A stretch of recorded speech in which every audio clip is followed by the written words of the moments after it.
Meeting tragedy and triumph, both the same. There's a story behind that. This is your daily message from Chad number 762 to upgrade your mental game today by telling yourself a better story. Because the most important story you hear is the story you tell yourself. And this message is dedicated to a master turnaround artist, Terry Wurzbacher. Around 300 BC, a wealthy trader from the island of Cyprus was sailing in the Mediterranean. His ship was caught in a terrible storm and sank. He lost everything: cargo, wealth, livelihood.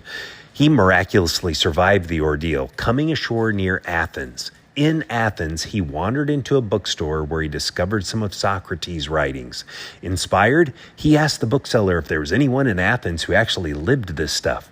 By chance, a prominent philosopher was passing by, and the bookseller pointed him out.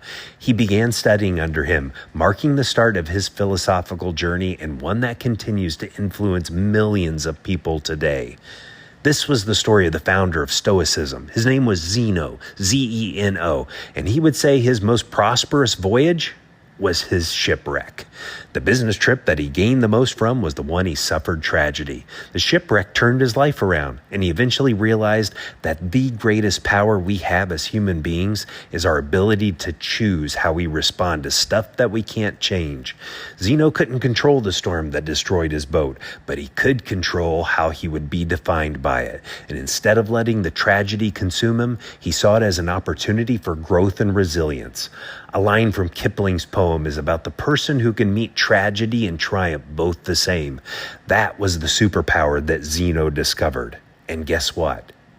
You and I can have this exact same power to shape our experiences.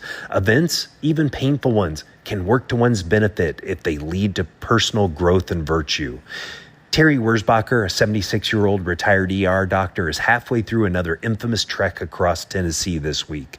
These 500-mile journeys, which I think this is the 8th time she's done this, are always one struggle, tragedy, and hardship after another.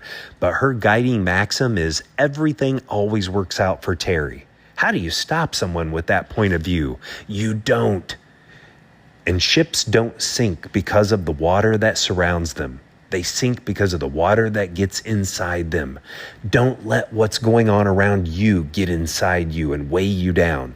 The better story to tell yourself is everything is working for your good today. Tell me a story of resilient response in the face of adversity to fromchadsmith@gmail.com. You can always leave a comment on YouTube, Apple Podcasts, and Spotify, or wherever you listen to podcasts. You can download my book, The Most Powerful Story in the World, by going to fromchad.gumroad.com. The transcript of this message and hundreds of others are always available at www.fromchad.com.